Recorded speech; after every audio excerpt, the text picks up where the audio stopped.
E aí, pessoal, vamos começar mais um episódio do podcast Sócios. Quem fala aqui é Bruno Perini, host do podcast. Estou, como sempre, com a Malu Perini, minha esposa, host, o belo rosto dos Sócios. Olá, pessoal, sejam bem-vindos a mais um episódio dos Sócios. E sobre qual tema falaremos hoje? Hoje começaremos a falar sobre o tema do ano, né? Ou não, porque temos muitas coisas dividindo esse ano, mas as eleições certamente é um tema quente que vai acontecer aí durante esse ano, a partir de agora, acredito. Até agora, o tema do ano foi Banco Master, quebra do Eubank, só em janeiro, né? Janeiro Já vai ter Copa tenso. do Mundo, mas temos um encontro inescapável com as eleições em outubro. Esse tema já está presente já há bastante tempo, o mercado comenta bastante, expectativa, sai pesquisa, mas esse ano, daqui a pouco, toda semana vai começar a ter pesquisa, vamos falar um pouco disso com o nosso convidado. Mas antes de apresentá-lo, eu tenho um recado para vocês. Eu vou lembrar que no dia 9 de fevereiro, eu vou lançar a 35ª turma do Viver de Renda, meu curso de educação financeira. Lá você pode entrar sendo completamente leigo, que se você assistir às aulas e tirar as dúvidas, você aprenderá a investir tanto no Brasil quanto no exterior e a formar sua carteira de ativos diversificada entre ativos, moedas e países. Então, para quem quiser, nós temos um QR Code aparecendo na tela e um link na descrição. Lembrando que para os 300 primeiros tem um bônus especial. Você ganha, além do Viver de Renda, 1 ano de Finclass. Então, para quem quiser concorrer a esse bônus, é muito interessante que você esteja na lista de pré-inscrição. Porque lá a gente abre a inscrição às 8 e depois, para o pessoal de rede social, somente às 9. E esse bônus costuma acabar em alguns poucos minutos. Dado o recado, vamos apresentar nosso convidado. Estamos aqui com o Romeu Zema, é governador de Minas Gerais, um dos principais líderes da direita brasileira na atualidade. Entrou na política em 2018, quando venceu sua primeira eleição e foi eleito governador com 71,8% dos votos válidos no segundo turno. Em 2022 foi reeleito no primeiro turno com mais de 6 milhões de votos, o que dá 56,1%, para o mandato de 2023 a 2026. Antes da vida pública, Zema já era reconhecido como gestor experiente no setor privado. Esteve à frente das lojas Zema por mais de 3 décadas e liderou a expansão da rede, que saiu de 4 unidades em Minas Gerais para mais de 470 lojas em 6 estados. Empresa que completou 100 anos em 2023. Formado em administração de empresas pela Fundação Getúlio Vargas, ficou conhecido nacionalmente pela transição do setor privado para a vida pública e pelos resultados eleitorais que consolidaram como uma das principais lideranças políticas do país. Zema, bem-vindo ao Podcast Sócios. Prazer, Bruno. Prazer, Malu, estar aqui com vocês nos Sócios. Espero poder contribuir. Sempre muito bom estar aqui. Bom, para começar, o que te levou a migrar da vida privada, setor privado, onde você teve sucesso indiscutível pela métrica aqui de abertura de lojas, né, uma marca com mais de 100 anos, para a vida pública, onde a gente sabe, né? Eu, como digital influencer e a minha esposa também, todo dia tem gente falando mal da gente. Com político é muito pior. Você pode fazer o certo e mesmo assim vai ter muita gente o tempo todo criticando, por melhor que seja a sua conduta. Por que você comprou essa briga? Bruno, acho que teve aí vários fatores. Um alinhamento de planetas. Não foi só um, não. Vamos recapitular aqui. Primeiro, eu fiquei 30 anos abrindo lojas, rodei mais de 2 milhões de quilômetros dirigindo, grande parte disso por Minas Gerais. Lembrando que apesar da empresa da família ser antiga, esse ramo foi um novo negócio que eu abri. Começou praticamente do zero. O ramo nosso sempre foi concessionária de veículos. Existe ainda, só que hoje o negócio de varejo é muito maior do que o de concessionária de veículos. E eu vi que tinha um potencial de crescimento, comecei a abrir, fiz de acordo com o perfil de Minas Gerais. Minas Gerais são 853 municípios, a grande maioria pequeno. Então, nós especializamos nesse tipo de negócio. Nós não temos loja em shopping, nós não temos loja em região metropolitana, nós temos loja em cidades de 10, 20, 30 mil habitantes. E é o que não falta em Minas Gerais. Então, fiquei dedicando toda a minha vida. E chegou 2016, eu falei, eu quero ver essa empresa que eu fiz crescer, funcionar sem a minha presença.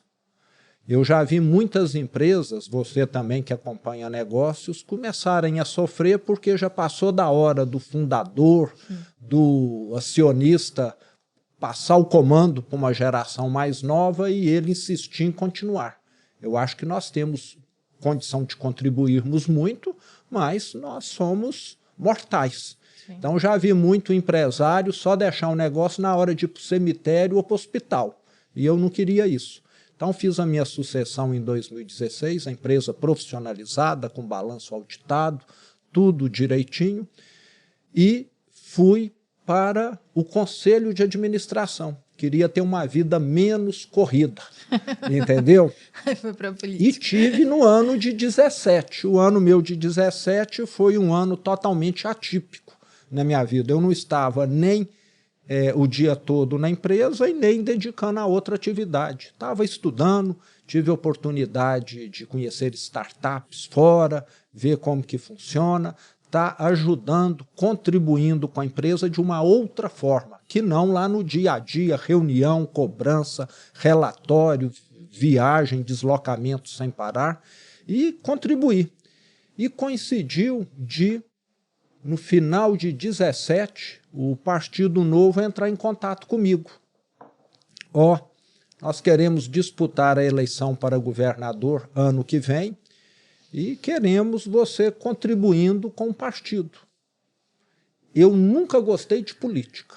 Eu tinha até aversão. Eu ajudava a fazer a política de recursos humanos, os procedimentos, e uma das coisas que eu sugeri foi introduzida que era proibido entrar político na empresa para fazer campanha, para fazer qualquer coisa.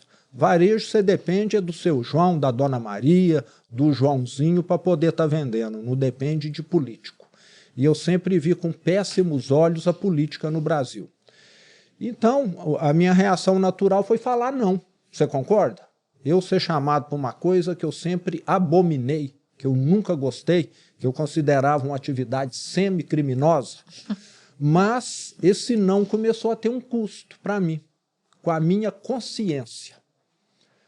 Eu acordava de noite e pensava, gente, eu sempre critiquei tanto o setor público, a burocracia do Estado, os políticos. Agora eu estou sendo chamado, posso contribuir com alguma coisa e não vou.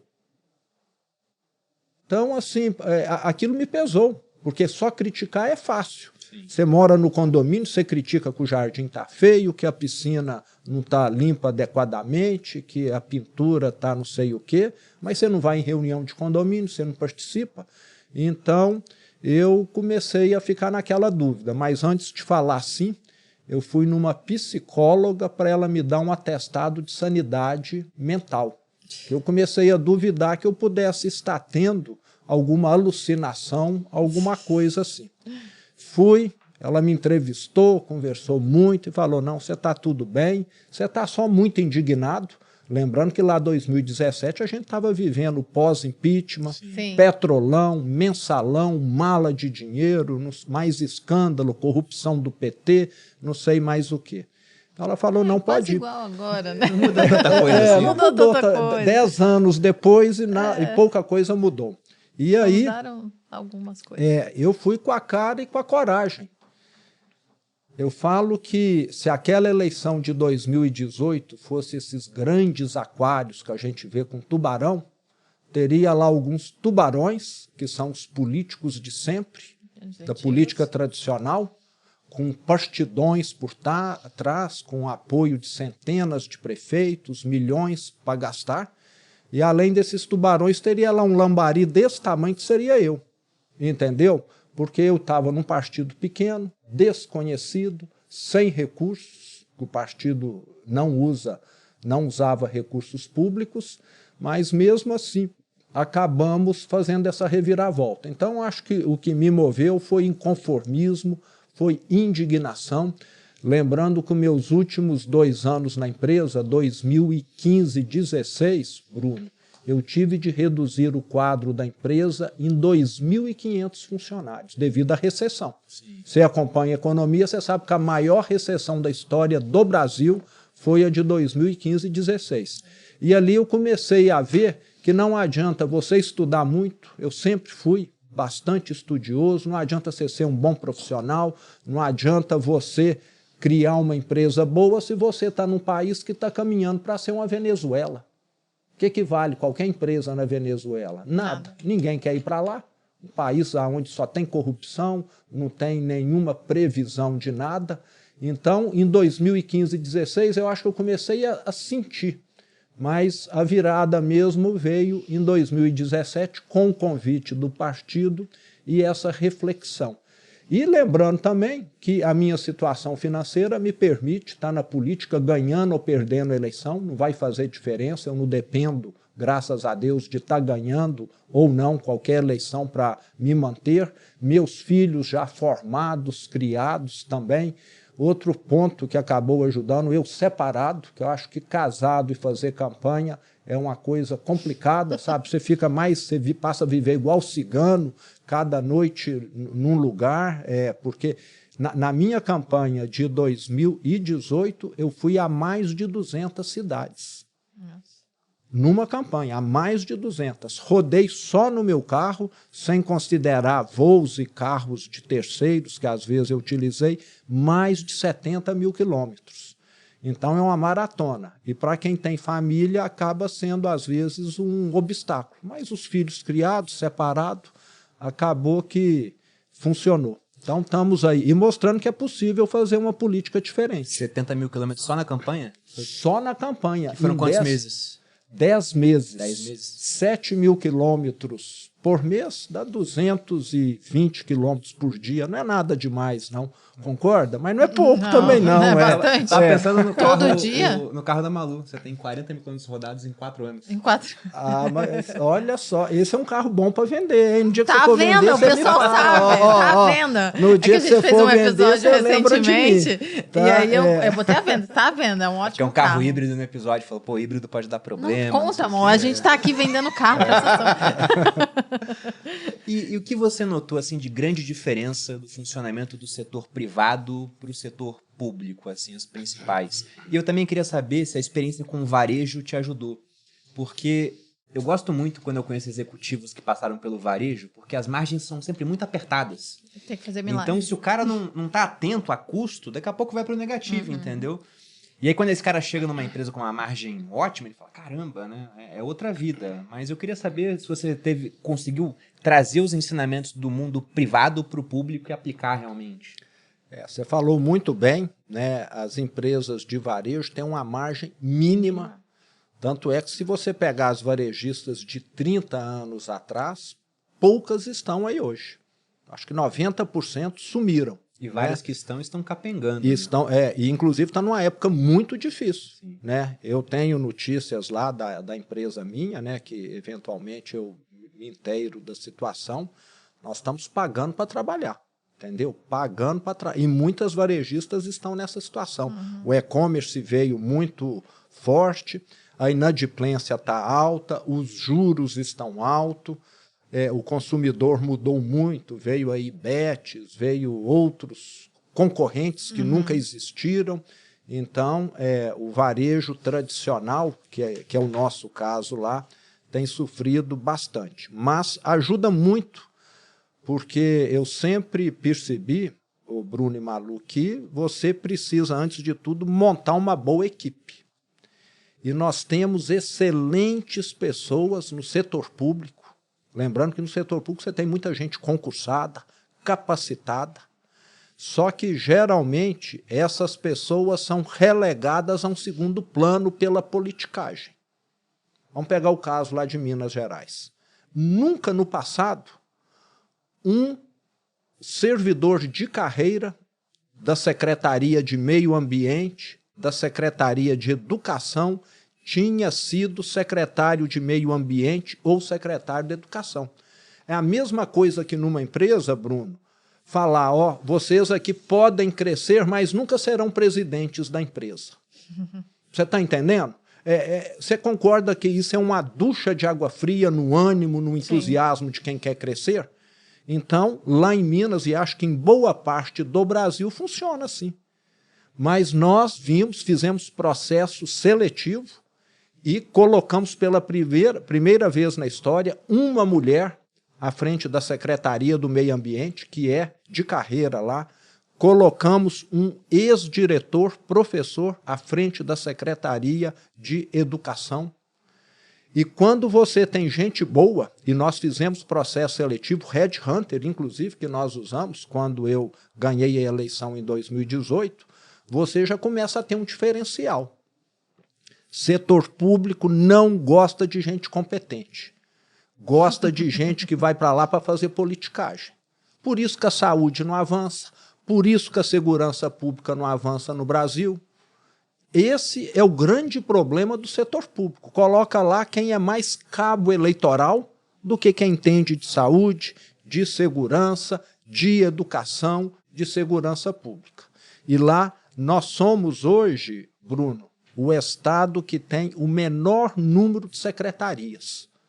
Se você fizer um levantamento, apesar de Minas ser o estado o segundo mais populoso do Brasil, só perde aqui para São Paulo, nós somos o estado mais enxuto, 14 secretarias. Muitas cidades do interior têm mais secretários do que nós temos lá. Agora você precisa de 3 dentistas na sua boca para resolver seu problema no dente? Não precisa. Um dentista bom resolve, não é? E assim nós fizemos lá. Então o setor público, além de ter gente boa, tem a politicagem que faz com que esse pessoal fique, na minha opinião, subutilizado e também indignado. E nós chegamos lá fazendo essa mudança. Agora, ajudou muito, além dessa visão de pessoal, que eu sempre tive, né? Você ficar sempre com os melhores, estar selecionando eternamente a sua equipe, a questão de ter meta, de ter acompanhamento, não tinha. O ex-governador de Minas, Fernando Pimentel, do PT, a informação que eu tenho é que ele ficou lá 4 anos, não teve uma reunião de secretariado. Eu não sei como que funciona. Eu faço no mínimo 2 por mês, para poder estar acompanhando, passando as diretrizes, discutindo algumas questões, mas eu acho que o raciocínio no passado era outro, era lotear. É falar o partido tal, essa secretaria aqui é sua, você faz o que você bem entender aqui. E não precisava conversar com outra, com nada. Eu acho que nenhuma empresa, instituição funciona se você não tiver um processo bem lubrificado. Se compras não estiver conversando com produção, que conversa com vendas, que conversa com marketing, que conversa com financeiro, você concorda? Lá ninguém conversava com ninguém. Então dá para ver como o setor público no Brasil não tem eficiência, porque está cada um olhando só para o próprio umbigo, sem olhar o resultado, as sinergias que você pode estar extraindo do todo. Então é um grande manancial de oportunidade. Na hora que chega lá alguém com uma visão de eficiência, com uma visão de entrega, você começa a fazer uma diferença gritante. E o que você viu assim de diferença com essa experiência no setor privado para o que você encontrou nas empresas públicas do estado de Minas Gerais, a CEMIG e a Copasa, por exemplo? Porque você falou do governador anterior, né, o Pimentel. O PT, não posso falar que é só o PT, né? Boa parte da política tradicional funciona através desse esquema de loteamento de cargos, né? Olha, você é meu aliado, então toma aqui uma estatal para você tomar conta, e aí bota um político para gerir uma empresa, sendo que esse cara às vezes não tem nenhuma experiência de gestão. E a empresa acaba virando um cabide de emprego, fica mega ineficiente, era para dar lucro, dar prejuízo, tipo Correios agora, por exemplo. O que você encontrou lá que você falou, cara, isso aqui é... Como é que pode funcionar assim? O que você fez para mudar? Então, isso que você falou é mais pura verdade. Tanto é que a CEMIG e a Copasa, desde que eu fui eleito em 2018, mais do que triplicaram ou quadruplicaram de valor. Inclusive, se puder explicar para quem não é de Minas, o que é a CEMIG e a Copasa? A CEMIG é a nossa operadora de energia elétrica. Né? É como se fosse a CPFL aqui em São Paulo, a CESP, Eletropaulo, qual que está... São essas. Enel. Eu acho que é Enel. Então o pessoal acho que consegue entender. A CEMIG é uma grande operadora, tem mais de 8 milhões de clientes e a Copasa é a nossa Sabesp de São Paulo, a Companhia de Saneamento, que também atende mais de 740 municípios em Minas Gerais, responsável pelo fornecimento de água e também tratamento de esgoto. E essas empresas estavam, Bruno, nessa situação que você falou, né? Era cargo político, era para atender favores políticos, mas assim, primeiro, inchadas, da mesma maneira que o Estado, entre estatais, Estado e autarquias, nós reduzimos mais de 50 mil cargos. 50 mil cargos? 50 mil cargos. Minas, numa crise financeira gigantesca, o governo passado pagava o salário parcelado, não pagava 13º, não fazia pagamentos a fornecedores, repasses para as prefeituras, e você tinha de enxugar. Então enxugamos, era gente demais. Agora o fato assim que mais comprova como uma empresa estatal impede o desenvolvimento, eu vou te contar aqui 2 casos que eu vivi e ainda vivo, de certa maneira, na CEMIG, que é a nossa companhia de energia elétrica. A CEMIG, quem acompanha a vida dela, vai saber que lá nos anos 2010, por aí, ela foi investir no Brasil todo, menos em Minas Gerais. E CEMIG significa Companhia Energética de Minas Gerais. Ela deveria investir em Minas. Mas ela foi investir na Light, no Rio de Janeiro, que você deve conhecer. Foi investimento. Teve um outro que não fica para trás, não. O Parque Eólico Renova, no sul da Bahia. Esse pediu falência ou recuperação judicial. Belo Monte e Santo Antônio, lá no Nortão. Todos desastre em termos de investimento.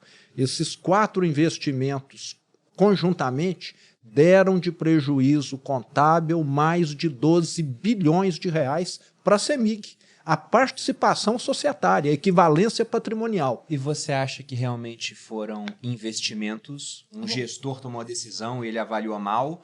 Ou foi troca de favores, tipo fundos de previdência comprando CDBs do Banco Master, porque provavelmente alguém estava ganhando por fora, né? Alguma corrupção. Nessa época eu não acompanhava a política, mas que foi investimento ruim, foi.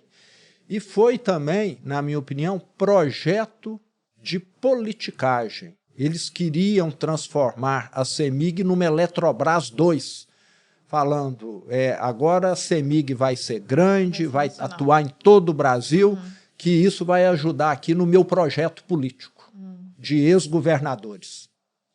Lembre de quem você quiser aí, entendeu? Então, era um projeto político. E com isso, sabe o que aconteceu? Além da CEMIG ter tido esse prejuízo superior a 12 bilhões nos balanços, teve ainda o sucateamento de toda a infraestrutura de transmissão e distribuição em Minas. Quando eu fiz a minha campanha em 2018, Bruno e Malu, o que eu mais assisti na hora que eu chegava numa cidade era um produtor rural falando, meu pivô central está parado, tem 4 anos porque eu não recebo energia. Nossa. A minha indústria, eu tive de comprar um gerador que eu ampliei a produção e a CEMIG não me entrega energia. Escutei isso aonde eu ia. Tanto é que na minha gestão, para poder corrigir isso, nós saímos, a CEMIG completou 70 anos, há pouco tempo. Em 70 anos ela tinha feito 400 subestações. Na minha gestão nós entregamos 200, para você ter ideia. Em 70 anos fez 400, em 7 anos nós estamos fazendo 200, para poder tirar esse atraso. Agora não é só dinheiro que resolve isso. Ela atende o estado todo, o estado de Minas tem o tamanho da França, é quase que o dobro da área do estado de São Paulo. Você precisa, além de dinheiro, de material, de gente para executar. Mas esse problema está quase que resolvido. Dessas 200 subestações, nós já estamos aí entregando as últimas já. E outro problema que, nesse caso, esse não é só incompetência, não, falta de planejamento. Esse é má fé, na minha opinião. Quando eu assumi, Minas Gerais gerava 500 mega de energia fotovoltaica e energia solar. 500 mega. Hoje está gerando quase 14 giga.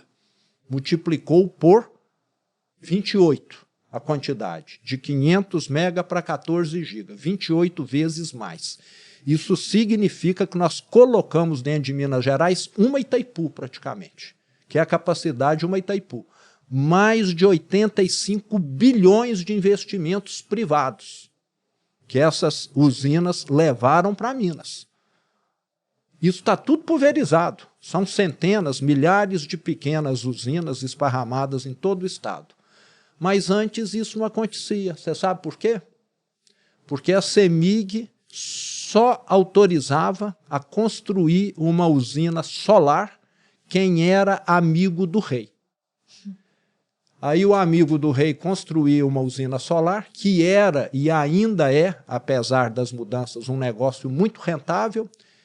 E na hora que ele tinha a carta de autorização, adivinha se ele construía? O que ele ia fazer?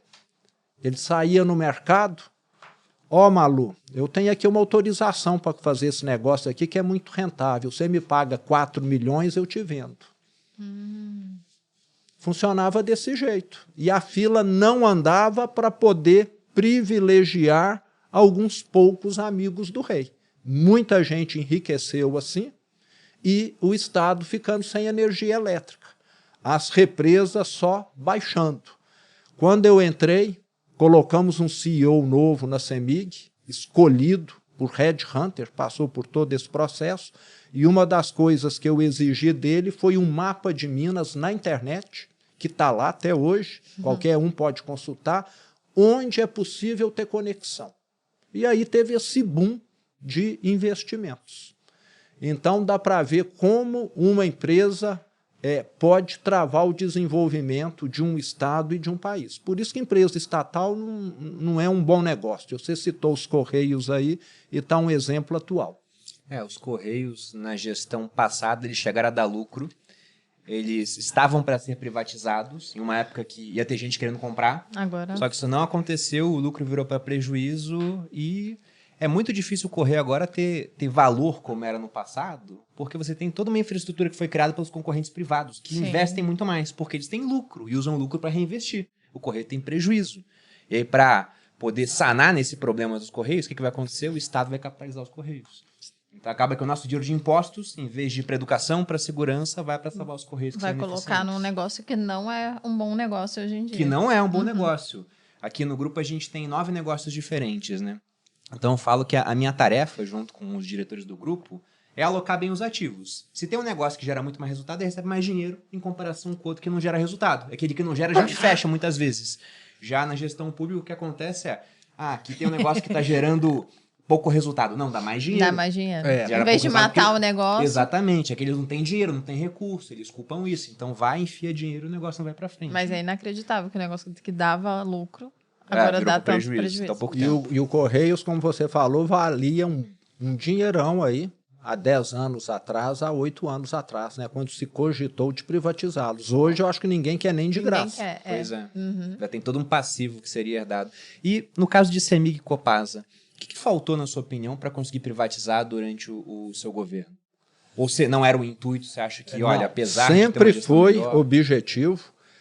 Eu quero lembrar aqui que nós privatizamos mais de 200 empresas que não dependiam de autorização legislativa. A CEMIG tinha muitas subsidiárias. Caramba. O Estado tinha muitas participações, Light, Renova, Belo Monte, Santo Antônio, isso tudo foi vendido, entende? A CEMIG e a Copasa precisa de autorização do Legislativo, a Copasa já conseguimos, vai ser privatizada em breve, talvez até março, abril agora, ela vai estar sendo privatizada. É a última das grandes empresas de saneamento do Brasil que ainda está em mãos do Estado. E com essa privatização, Bruno, nós vamos ter uma avalanche de investimentos nessa área de fornecimento de água e saneamento, tratamento de esgoto. Já que uma empresa estatal, eu falo que ela, se fosse um carro, ela anda com freio de mão puxado. Porque na hora de executar uma obra, ela tem de fazer toda aquela burocracia, licitação, quem fica em segundo lugar embarga, entra na justiça falando que o primeiro não pode ganhar, que ele não atende esse quesito, e as coisas simplesmente não andam. Na hora que está no setor privado, você vai contratar quem você acha que te presta um bom serviço.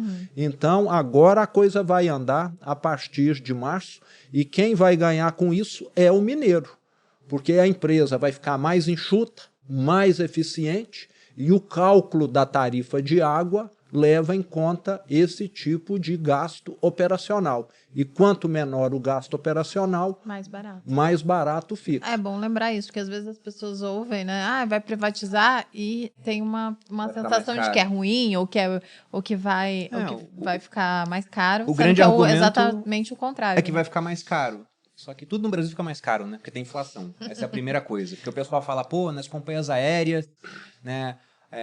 Querem tirar a bagagem obrigatória que existia no passado para falar que vai baratear, a passagem só ficou mais cara. Porque tudo fica mais caro. A gente tem inflação ano após ano. Nosso dinheiro não tá valendo. Mas no caso de abastecimento de água e coleta de esgoto, o Brasil, de cada 2 domicílios, 1 não tem abastecimento de água e coleta de esgoto. Para quem mora numa grande cidade parece absurdo, mas isso é o retrato do Brasil. E agora o mercado privado ele pode investir nisso, mas durante muito tempo, antes do marco de saneamento, praticamente não podia. Então, quando deixou só na mão do Estado, não deu certo. Não foi, né? E a gente morou no Rio de Janeiro, Zé, mano. Lá na época, a SEDAI era uma estatal que fornecia água e esgoto. E para ser mais eficiente, parece que fizeram tudo no mesmo cano durante um certo período. Porque a água saía marrom da torneira. Eu, quando fui fazer exame de sangue, tava lá que eu tive hepatite A. Eu falei, ué, mas como é que eu peguei esse negócio, né? Pela água.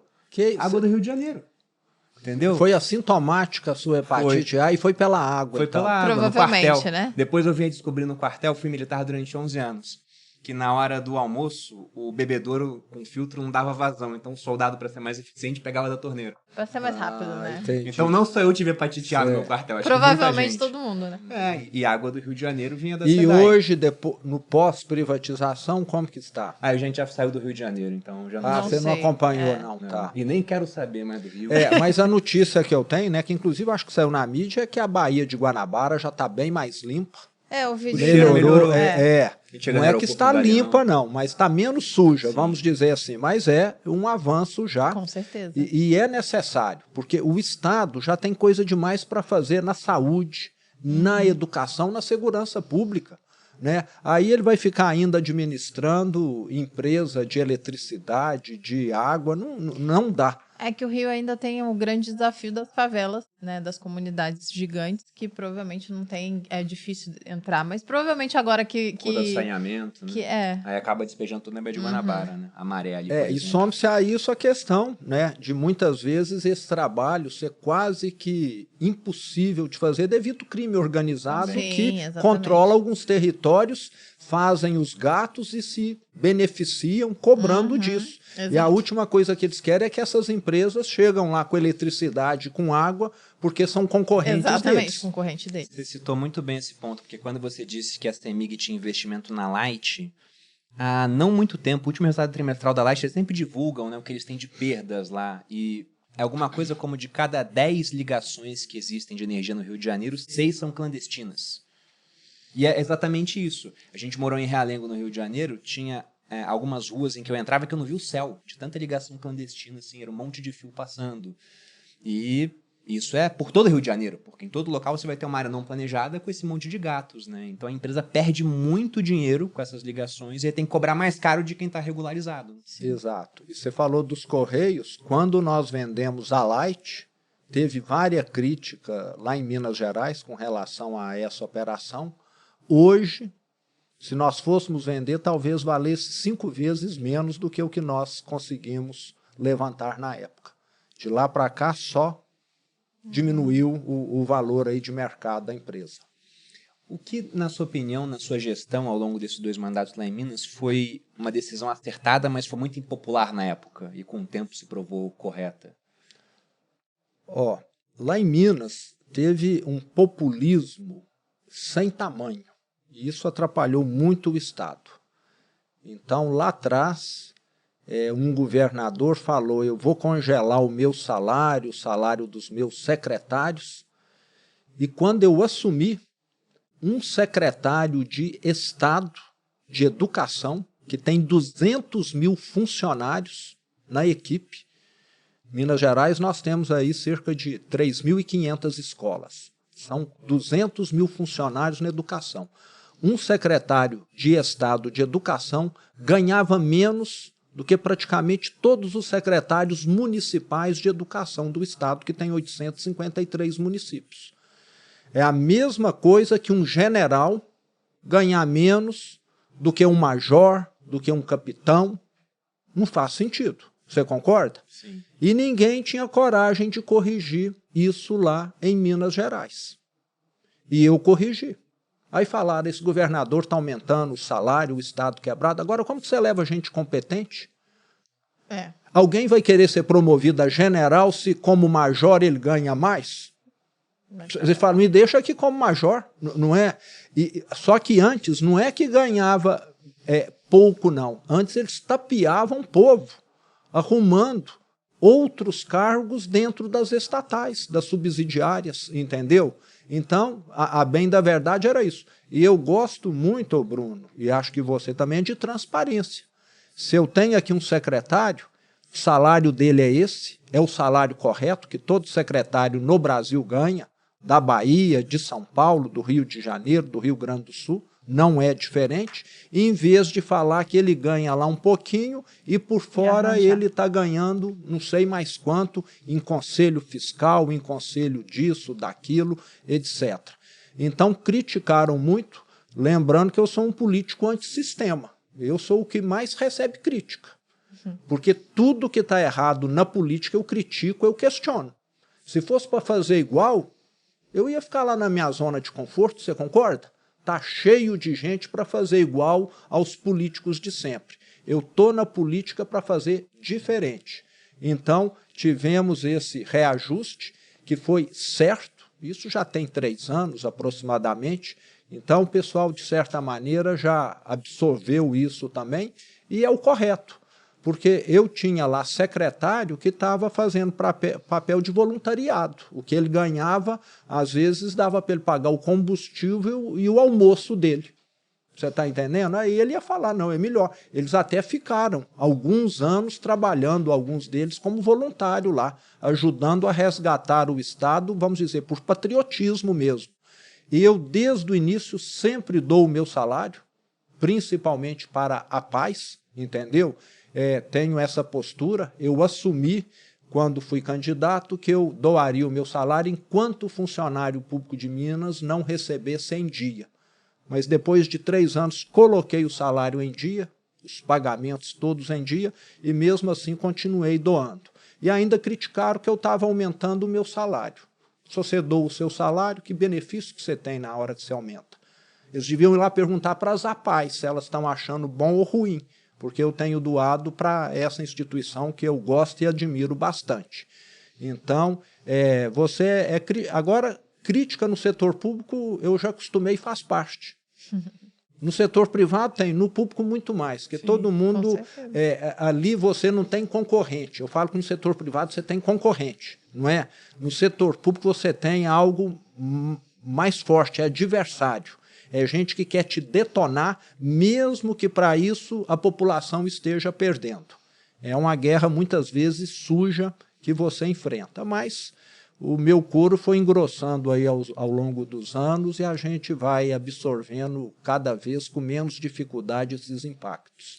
Quando eu era mais novo, eu ficava pensando, caramba, acho que é muito injusto isso dos políticos receberem salários, deviam ser pessoas voluntárias para fazer isso, né? Só que depois eu fui amadurecendo e vendo que realmente sem uma remuneração boa você não atrai gente boa.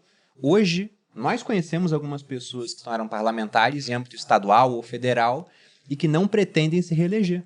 Porque o cara, durante 4 anos, abriu mão de muito dinheiro que ele poderia ganhar no setor privado.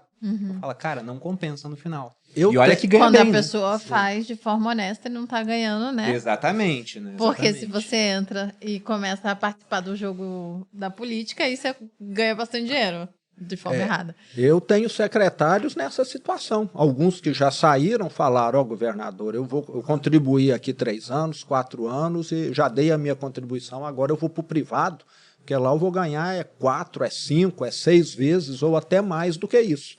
Eu tenho hoje, eu posso te afirmar, um secretário de saúde que é médico, ele está lá no governo ganhando muito menos do que ele ganharia como médico.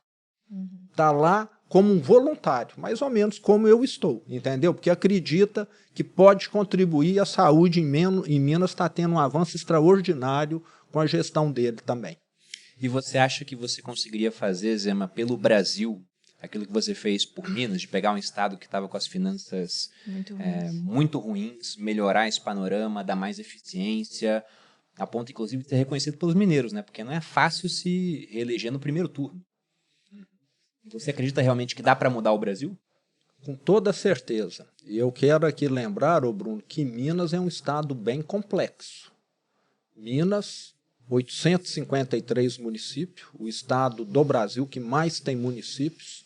Minas tem uma parte que é igual ao Nordeste, não sei se você conhece o norte de Minas ou não, ali se fala igual baiano, com sotaque da Bahia. A zona da mata nossa, a região de Juiz de Fora, é igual ao Rio de Janeiro. Juiz de Fora já vi algumas vezes. O sul de Minas aqui, igual São Paulo. Igual São Paulo. Né? E o Triângulo Noroeste ali, igual Goiás, que é a minha região. Então, nós somos um estado, talvez nenhum outro no Brasil seja tão heterogêneo em diversidade cultural, diversidade ambiental. Nós temos Caatinga e temos, igual São Paulo aqui, que daqui a 100 quilômetros aqui já é o sul de Minas. Então, é um estado mais difícil de administrar. E nós pegamos um estado arruinado. Quando eu assumi, em 2019, Bruno, na primeira semana como governador, a minha sala fica no 4º andar. Na hora que eu olhei na janela, tinha ali umas 500 pessoas, 500 prefeitos, fazendo manifestação, querendo receber aquilo que o governo do PT tinha roubado deles. Repasse de ICMS, de PVA, recurso da educação, do Fundeb e também da saúde. Nós tivemos prefeitos em Minas que adoeceram, que renunciaram e até que suicidaram. Caramba. Porque eles não recebiam aquilo que eles tinham direito. Então os prefeitos lá gritando, com trio elétrico, com megafone, queremos o que é nosso. Então uma situação assim muito difícil mesmo. E nós provamos, depois de 7 anos, que dá para reverter esse quadro caótico. E é com gente competente, como eu te falei, com meta, com acompanhamento. Nós não tivemos um escândalo no meu governo, não tivemos corrupção. Fui criticado recentemente agora por causa de um voo que eu fiz, que eu atrasei. Sabe por que eu fui criticado? Porque nós damos transparência. Tudo que eu gasto hoje, qualquer equipamento que eu uso do Estado como uma aeronave, no mês que vem está no portal da transparência de Minas Gerais. O que o presidente gasta e utiliza, daqui 100 anos o seu tataraneto vai ficar sabendo. Talvez, entendeu? Então tem uma diferença brutal aí. E você que é do mercado sabe que boa gestão rima com transparência. Porque na hora que você é obrigado a prestar contas, você vai fazer o melhor e vai fazer o correto. Concorda? Uhum. Então, lá em Minas nós fizemos esse avanço e é isso que o Brasil precisa. Saímos de um déficit na época do PT de 11 bilhões para um superávit em 24 de 5 bilhões de reais. Nossa. Menos 11 para mais 5. Com isso, o Estado voltou a ter condição de investir na saúde. Eu recebi um cemitério gigantesco de obras abandonadas. Na hora que o PT acabou com o dinheiro, ele parou tudo quanto é obra no Estado, tudo depredado. O hospital que estava quase pronto, todo mundo carregou luminária, ar-condicionado, cabo. Você precisa de ver que tristeza. Concluímos tudo. E eu vou entregar para o meu sucessor daqui a poucos meses um canteiro de obra em andamento, grande, e com um detalhe, com um recurso depositado em conta para ele poder concluir a obra. Linha 2 do metrô de Belo Horizonte, ficou 22 anos sem ampliar o metrô de Belo Horizonte. Há 22 anos, Belo Horizonte não crescia 1 metro o metrô. Nós vamos entregar 7 estações novas. Rodoanel Metropolitano de São Paulo está concluindo agora. Está faltando só o licenciamento ambiental para essa obra acabar. 5 bilhões a primeira etapa dela. Duplicação Belo Horizonte, Ouro Preto, Mariana. Duplicação Belo Horizonte, Brumadinho. E muitas outras obras que estão lá. Tudo já no menu, tudo planejado e tudo com dinheiro, que é sempre a grande restrição no setor público. Então, é possível sim. Agora, nós precisamos no Brasil de gestão e não de politicagem. Então, lá em Minas, nós provamos, dá para tirar o Titanic do fundo do mar, sim. E nunca teve um empresário dirigindo no Brasil, um empreendedor, você concorda? Advogado, não tenho nada contra os advogados, mas acho que já teve advogado demais, sei que teve médico, inclusive o Juscelino era médico também. Por que que não podemos dar oportunidade para um empreendedor, para quem gerou emprego, para quem consegue pensar... Empresa não precisa de tarnarão, de vez em quando, uma chacoalhada. Eu acho que o Brasil está precisando também. Concorda? O Brasil tem andado com freio de mão puxado há muito tempo. A grande questão é que aí, lá em cima, você vai passar pelo Congresso, que é um grande problema. Eu não uma sei grande barreira, se talvez. o governador ele tem mais poderes do que um presidente tem, comparando assim os executivos, né, o federal e o estadual. Mas a gente pode falar que o nosso modelo democrático tem ficado cada vez mais caro, né? Porque o executivo tem que negociar o tempo todo com o legislativo. Disfuncional, né? Aqui, se fosse uma empresa, é como se a área de marketing estivesse indo lá e dando piti na área de TI, na área de recursos humanos. Esse Supremo aí, eu acho que ele podia recomendar fechar o Banco Central, fechar a Polícia Federal, e ele assume tudo.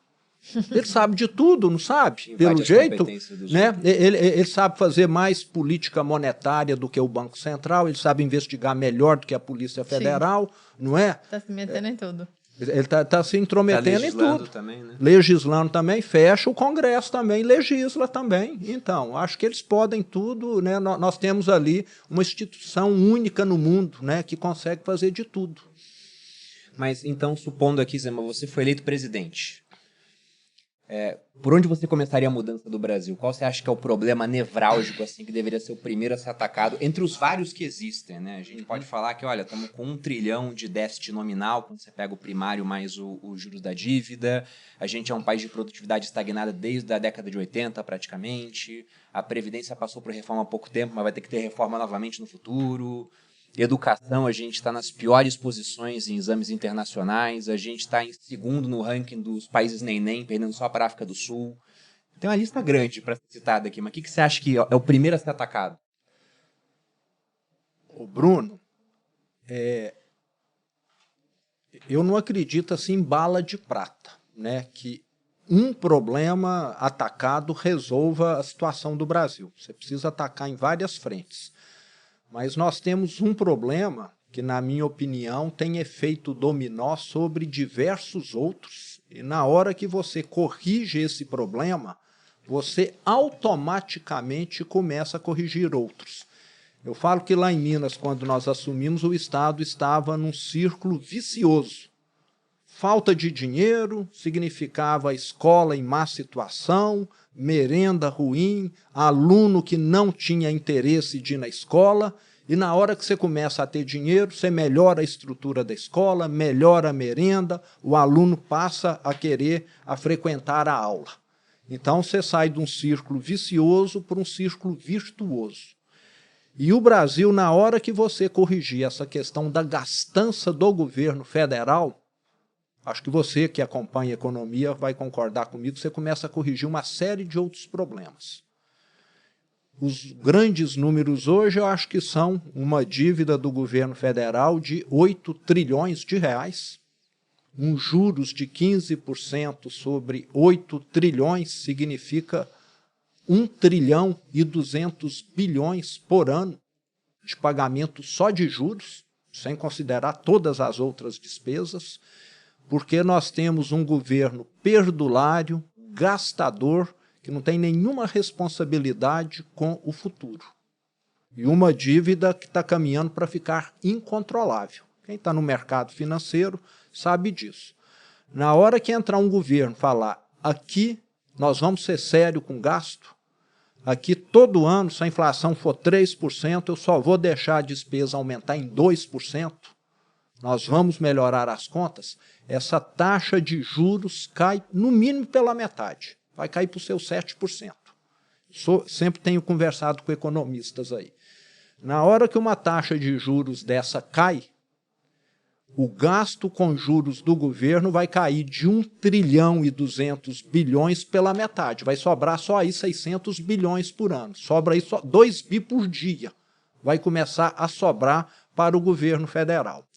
Então, com isso, você, além de melhorar as finanças públicas, você também tem um impacto gigantesco no setor privado. Tem muita empresa hoje que tem máquina velha, que precisava ser substituída, que está disposta a investir, mas o financeiro lá fala, não dá para financiar com essa taxa de juros. Mas na hora que cair para 7, para 6, para 5, e é possível, essas empresas vão investir, vão se modernizar, vão ficar mais competitiva, vão ficar mais produtiva, e produtividade maior significa renda maior. Sim. E o Brasil começa a soltar esse freio de mão que está puxado aí há muito tempo.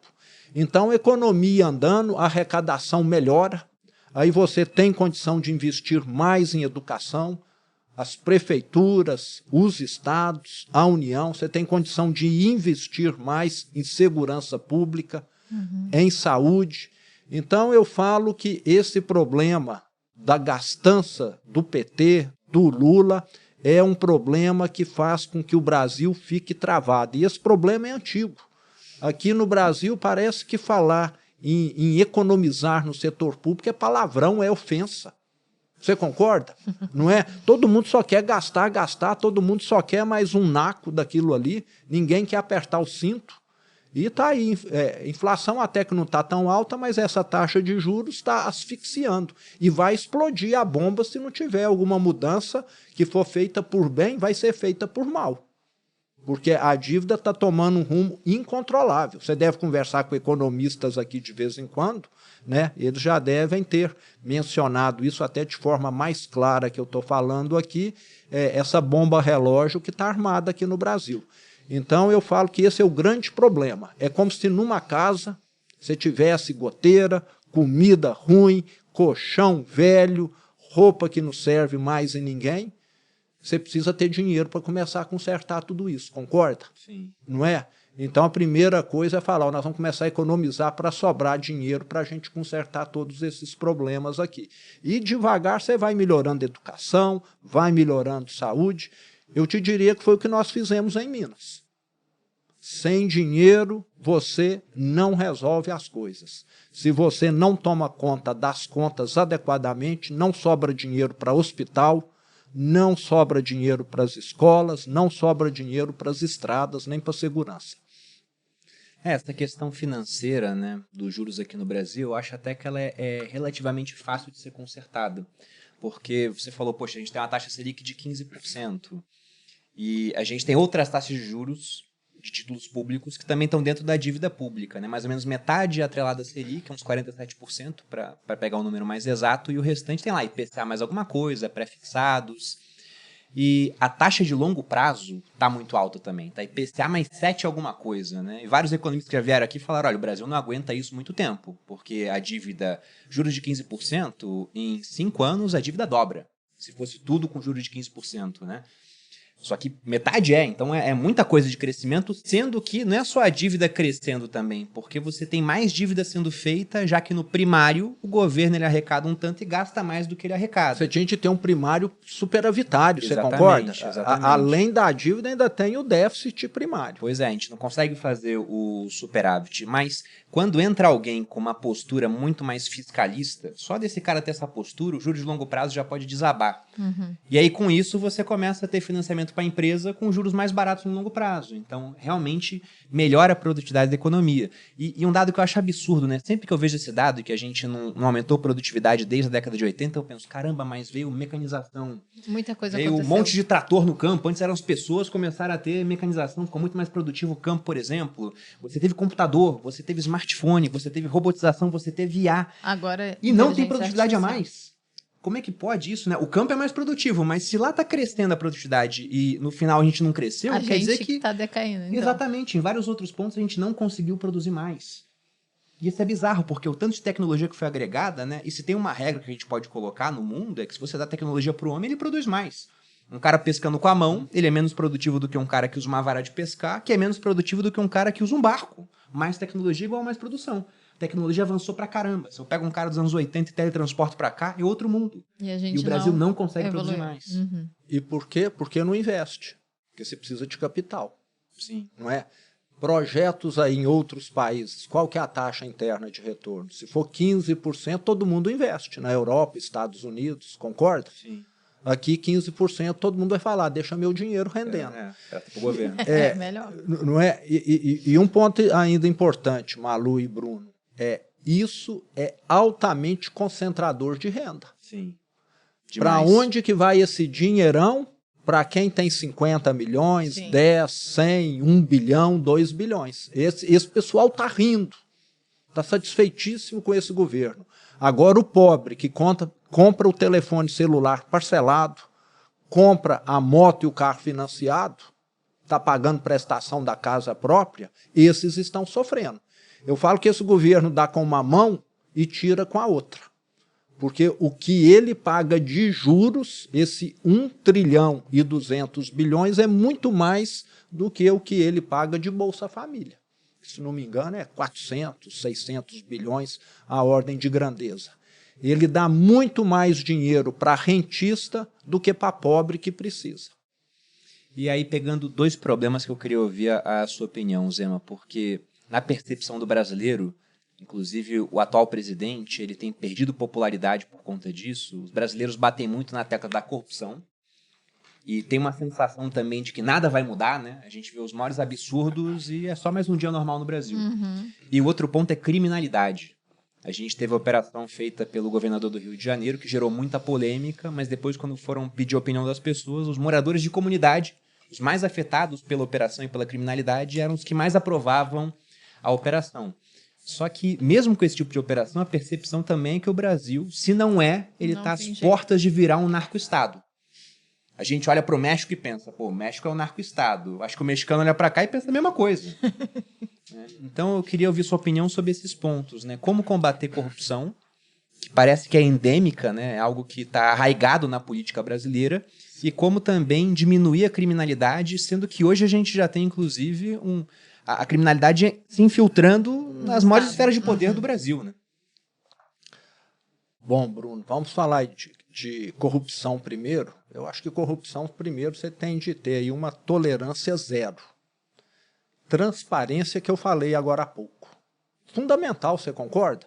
Se uma empresa de capital aberto, o acionista não sabe o que os CEOs, os diretores ganham, estão gastando, vai virar uma zona. Não vai? Sim. Tem de ter acompanhamento do conselho de administração. Então, aqui no Brasil, nós temos de acabar com essas caixas pretas que existem dentro do setor público. O presidente pode gastar, não sei o quê. O único gasto, na minha opinião, que tem que ser confidencial é aquele referente à segurança do país. Se o país comprou uma arma lá, está colocando uma base na divisa com a Venezuela, tudo bem, por uma questão de segurança nacional. Mas, tirando isso, tem de mostrar tudo que é gasto. E aqui no Brasil não se mostra. E regras também, que eu falo, duras. Eu sou o governador de um estado, Bruno, que tem 300 mil funcionários públicos. Você sabe quantos parentes eu tenho lá na folha de pagamento? 0. Sabe quantos parentes meus fornecem para o estado, prestam serviço para o estado? 0 também. Acho que nós temos de ter esse tipo de rigidez no setor público. Você tem algum parente fiscalizando também? Porque em vários estados é assim, né? O governador, quem fiscaliza ele é a própria esposa. Não, também não tenho, não. Não nomeei nenhum parente para o Tribunal de Contas do Estado, que é outra coisa comum aqui no Brasil, né? Não tenho nenhum parente que é juiz, desembargador também. Até tenho orgulho de ser o governador de Minas que mais nomeou mulheres para o Tribunal de Justiça, desembargadores, 5 ou 6 que eu já nomeei. Nenhuma parente, todas selecionadas, entrevistei uma por uma. Então, eu acho que nós precisamos separar o público do privado. Agora, na hora que um ministro do Supremo, a mulher dele tem um contrato, me parece, para ganhar 3 milhões por mês de um banco que só está fazendo fraude, isso para mim é de república de banana, aonde acontece esse tipo de coisa. Se acontece, e não num país sério. Se isso acontecesse num Japão, lá eu penso que a pessoa teria até suicidado, porque lá tem honra. Parece que aqui nós não temos isso, não. Né? Aqui nem demissão a pessoa tem vergonha de pedir. Né? Então, acho que nós precisamos começar a moralizar. E para isso é preciso bons exemplos. E é o que eu também, além de parente, fiz lá em Minas.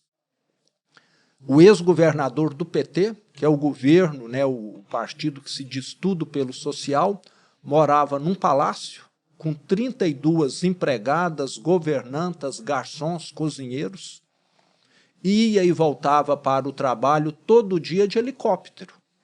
O governo do PT é isso, entende? Eu aluguei uma casa, que eu pago o aluguel, eu tenho uma empregada que eu pago do meu bolso, eu vou e volto todo dia de carro, porque inclusive peguei uma casa próxima do meu local de trabalho. Então esse governo do tudo pelo social costuma dar exemplo ao contrário, e isso contamina. Se o presidente faz isso, o ministro quer fazer, se o presidente faz isso, não sei quem lá quer fazer igual. E quando eu faço, eu exijo da minha equipe fazer igual. Sim. Então, eu acho que corrupção você começa a combater com bons exemplos e com leis rígidas também. O Fachin está lá no Supremo querendo colocar um código de ética e parece que ninguém está querendo código de ética. Para quê? Porque parece que está se beneficiando dessa zona que está lá. Sim. Não é? O outro tem o irmão, que é sócio lá do Master, tem negócios com o Master também. Então, é necessário separar esse público do privado. Quem tem cargo público tinha de fazer uma declaração, ser muito mais fiscalizado do que quem é do privado.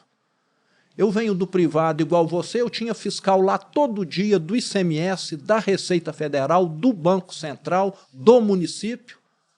Agora o sujeito é ministro, ele não pode ser fiscalizado? Tinha de ser mais, ele está lidando com dinheiro público, você concorda? Sim. Uhum. Se você é aqui do privado, o limite do dano que você pode causar é sobre os seus recursos. O limite que ele pode causar lá é o Brasil inteiro. Então tinha de ser muito mais fiscalizado. E com relação à criminalidade, é um pouco nessa mesma linha aí, precisa ter rigidez. Eu gosto muito de citar um caso um tanto quanto extraordinário que nós tivemos em 2021, em Minas Gerais, mas para mostrar que tem efeito didático, sim. 2021, na cidade de Varginha, a inteligência da nossa polícia detectou que uma fazenda foi alugada por 28 homens e tudo indicava que eles tinham lá um arsenal de guerra. A polícia foi lá dar uma averiguada e foi recebida a tiros. Resultado final, 28 criminosos mortos. Quando você atua dessa maneira, parece que você começa a deixar o recado claro. Não venha fazer novo cangaço aqui. Esse pessoal é especialista em explodir agência bancária, caixa eletrônico, utilizar escudo humano. Põe uma pessoa em cima do capô para fazer essas ações de forma que a polícia não atire, porque é como se tivesse ali um refém. E, desde então, sabe o que aconteceu com essas ações do novo cangaço em Minas? Em 2016, nós chegamos a ter 260 ocorrências desse tipo de ação. O ano passado, nós tivemos uma. Então, na hora que você deixa claro, aqui o crime será punido, aqui o crime não será tolerado, você dá um recado para o bandido. Agora, quando você tem um presidente que fala que bandido é vítima da sociedade, aí ele se sente, eu acho que, muita vontade para estar atuando, e é o que tem acontecido no Brasil. Então, nós precisamos tornar as leis mais rígidas aqui. Bandido não recebe polícia com diálogo, nem com um buquê de flores. Recebe polícia com bala. E na hora que a polícia revida, tem gente que critica. E lugar de bandido, pelo que eu sei, é na cadeia. E não com tornozeleira na rua, bandido que oferece algum grau de risco para a sociedade, como muitas vezes tem feito no Brasil. E nós temos hoje uma das legislações, Bruno, mais permissivas do mundo. Eu posso te mandar depois um prontuário de uma pessoa lá de Belo Horizonte que já roubou mais de 80 celulares e está solto. Ele rouba, passa um dia detido e na audiência de custódia o juiz solta ele. porque ele ainda não tem nada de condenação transitada em julgada. E vai repetindo, virou profissão. Roubar celular, e muitas vezes isso é o primeiro passo para ele amanhã estar armado e começar a matar também. Então o Brasil tem se transformado numa escola de criminosos por causa de um governo permissivo, um governo que acha que a pessoa não tem livre-arbítrio para escolher, que acha que ela é vítima da sociedade. Todo mundo tem livre-arbítrio. Quem foi para o crime é porque em determinado momento optou por isso. Então, o que nós precisamos realmente é endurecer essa guerra. O ano passado, quantos mil mortos? 35 mil. Qual é o país recordista, campeão há décadas no mundo em homicídios? O que nós vivemos. Não tem nenhuma guerra no mundo que mata tanto quanto aqui. Acho que nem se somar todas, mata tanto quanto se mata aqui no Brasil. Então, é um país que precisa mudar. E isso tem um custo para a sociedade gigantesco. Primeiro, um custo social. Sim. Quantas mães, quantas famílias são destroçadas porque perdem seus filhos? Sim. Você já pensou que tristeza? Não é? Ficam abaladas, traumatizadas, sem condição de fazer nada, porque perdeu um pai ali que sustenta filhos, ou um filho, alguma coisa assim. Tem um custo para o Estado gigantesco na saúde. Sim. Quantas pessoas são atendidas com tiroteio, traumatizadas por perseguição, etc. Tem ainda um custo para a Previdência, quantas ficam aí inválidas. Né? Levou um tiro na coluna, teve um membro amputado por causa aí dessa rivalidade, dessa guerra. Então o custo para o Brasil é gigantesco. E você perde, geralmente, homens novos que estão na idade produtiva. Realmente, a criminalidade é um problema que ele é um dos mais urgentes no Brasil, né? Até porque é um negócio hiper rentável. Vai saber se não estão comandando o país dos bastidores. Porque eu falei outro dia, né? O que o Vorcaro fez com alguns bilhões mostrou que não é tão caro assim comprar um país. Será que... E aí, a minha sogra falou, pô, ele é um cara inteligente, né? Eu falei, não, ele foi pego.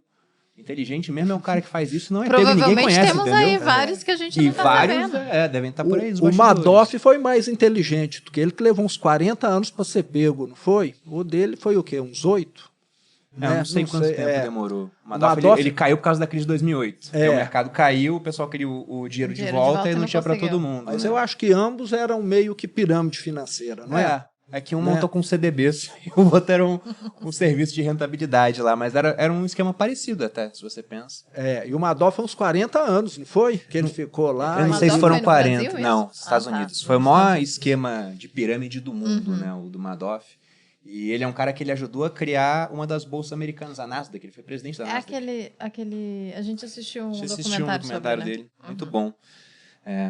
E quanto à educação, Zema, por que você acha que o Brasil não progride em educação? Sendo que se você quer que um país ele tenha desenvolvimento, seja mais produtivo, isso geralmente acontece porque as pessoas receberam educação, elas têm boas ideias, elas empreendem naquele país, se o ambiente for amigável para isso, né? Se tiver propriedade privada, se eles tiverem clareza de que o resultado vai ser deles, se tiver mais segurança jurídica, mas tudo parte da educação. E no Brasil a educação ela é sofrível. Eu, quando era militar, a gente fazia uma prova de redação para escolher os soldados que iam fazer curso para se transformar em cabos, que era a graduação seguinte. E aí eu pegava soldado que estava na faculdade de engenharia, de administração, o cara fazia uma redação 20 linhas, com um ponto só. Começava aqui, vírgula, vírgula, vírgula, só tinha um ponto final lá. Tudo escrito errado. Universitário. Assim, e o cara era universitário. Entendeu? Então esse é o nível de educação do Brasil hoje, né? Bruno, se fosse fácil, alguém já tinha corrigido. Mas eu que estou lá à frente do governo de Minas há 7 anos, né, nós avançamos na educação, como eu comentei aqui, reformamos mais de 2.500 prédios escolares, reformas grandes. Você precisa ter uma estrutura física boa. Nós temos lugares no Brasil, em Minas acho que isso já não existe mais, em que as pessoas têm aula num lugar totalmente improvisado. Parece que você está convidando o aluno para não ir, né? Ele assentar em caixote. Né? Primeiro, acho que você precisa ter toda essa infraestrutura aí. Colocamos o Wi-Fi em tudo, CFTV para questão de segurança, uma merenda que eu faço questão de almoçar quando vou no interior, que não é muito diferente da minha casa. Para você ter ideia, o PT, em 2018, investiu em merenda escolar 20 milhões. O ano passado nós investimos 470. De 20 para 470. Dá para ver como que não tinha qualidade nenhuma antes. Você multiplicar por 23 vezes um orçamento com merenda, quer dizer que se serviu uma porcaria. E era verdade. Então, hoje, essa merenda é muito boa, mas isso é o básico. Isso não quer dizer que as crianças vão aprender.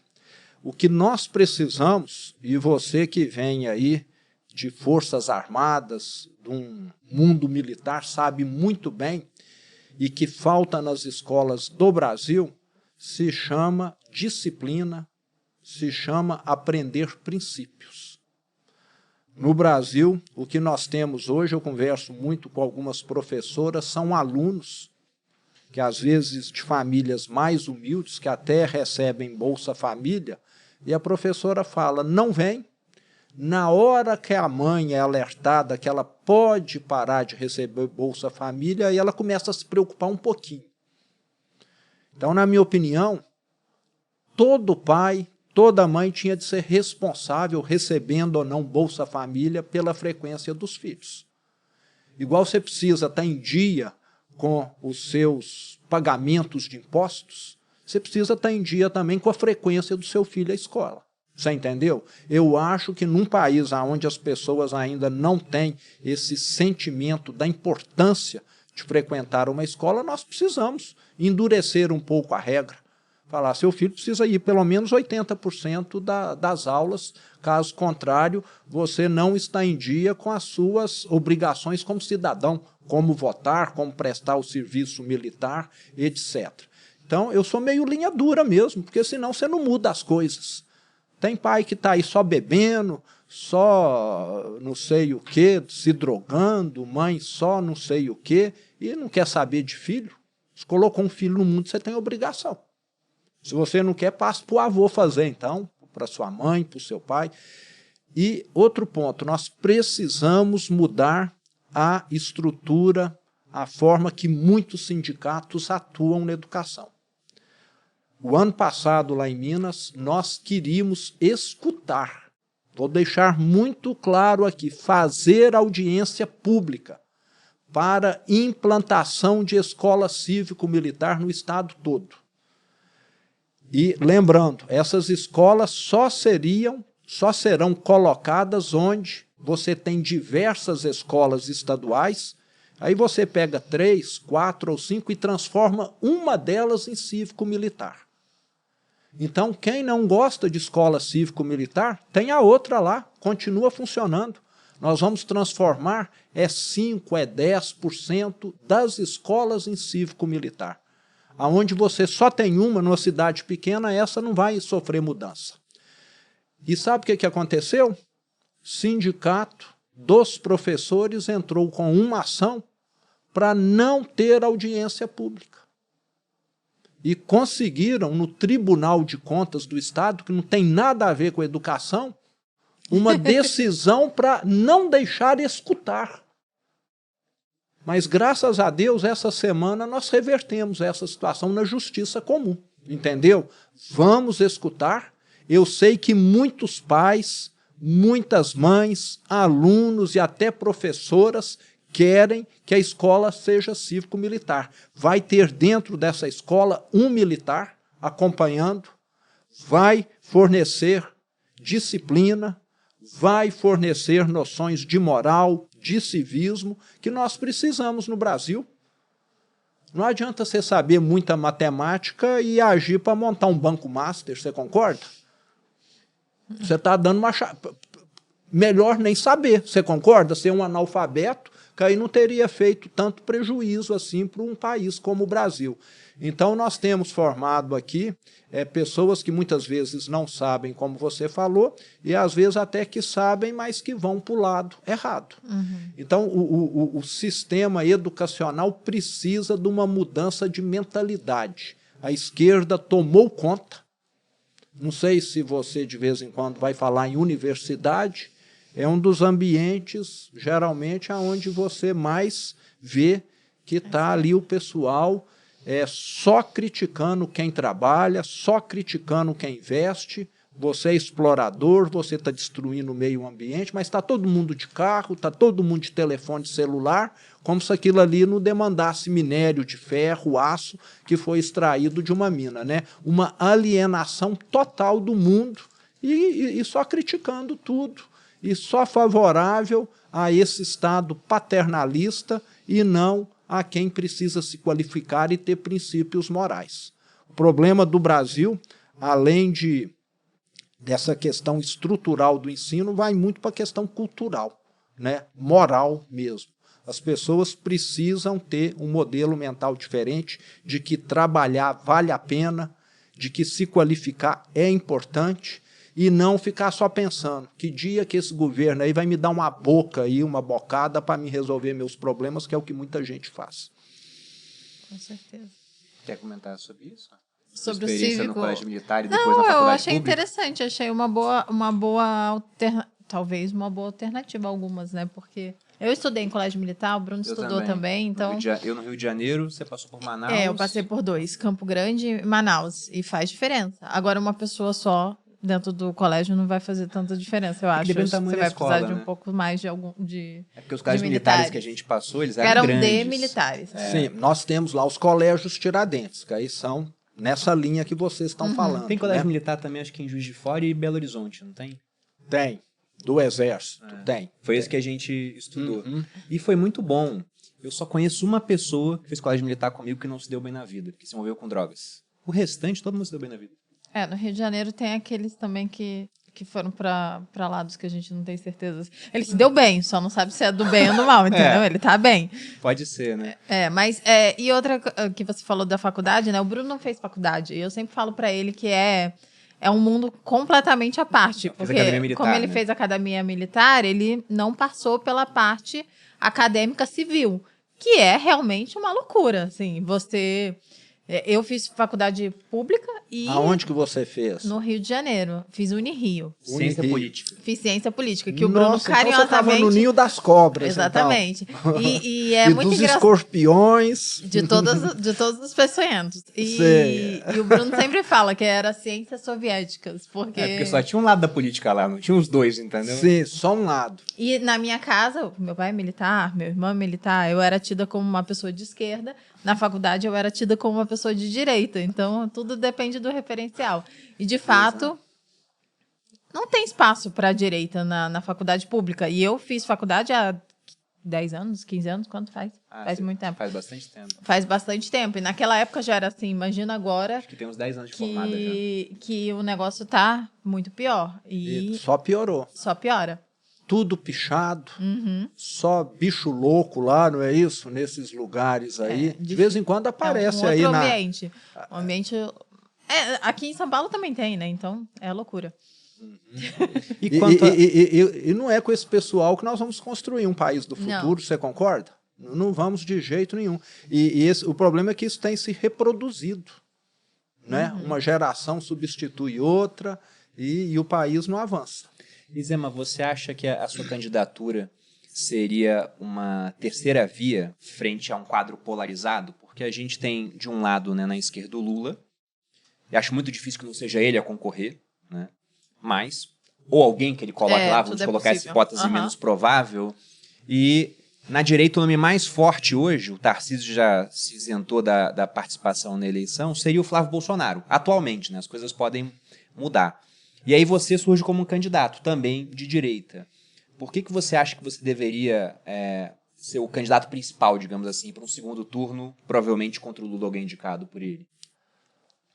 Bom, eu estou conversando com o Bruno, que eu acho que entende de negócios que você acompanha, né? Instituições aí. no Brasil, ô Bruno, nós sempre tivemos, acho que até governadores e principalmente presidentes que sempre vieram do meio político. Na minha opinião, nós precisamos aqui de um turnaround, como eu comentei, né, de uma virada de chave, de alguém que venha com uma visão de gestão, alguém que venha com ideias novas. Lá em Minas, nós mostramos que eu fui eleito governador de Minas em 2018, sem nunca ter sido vereador, prefeito, deputado estadual, federal, sem nunca ter disputado uma eleição. E muita gente apostava que aquele governo não ia dar certo lá em Minas. Mas tem hora que o que nós precisamos é oxigenar o sistema e não continuar o sistema. Dar uma chacoalhada no sistema. E, na minha opinião, o Brasil precisa dessa chacoalhada. E, infelizmente, quem já está na política há 10 anos, há 20, há 30, etc., que vem de família política, etc., já incorporou, não sei se felizmente ou infelizmente, diversas práticas que eu considero que são ruins para o país, como loteamento de secretariado, de ministério, que nós comentamos, como você ou alguém da família fazer um negócio com banco master e achar que isso é normal. Para mim não é. Você está entendendo? Ou você gastar dinheiro público a rodo e achar que você não tem de prestar conta, para mim também não é normal, não. Entendeu? Então, eu acho que a gente precisa de uma pessoa que venha com esse modelo mental, com esse mindset diferente para a política. Porque, caso contrário, vai continuar acontecendo o que sempre aconteceu. Nós temos aqui bons políticos, com bons desempenho, mas a grande maioria deles vem com esse modelo já que a gente sabe que é dar continuidade ao que já se provou que não é bom para o Brasil. Perfeito.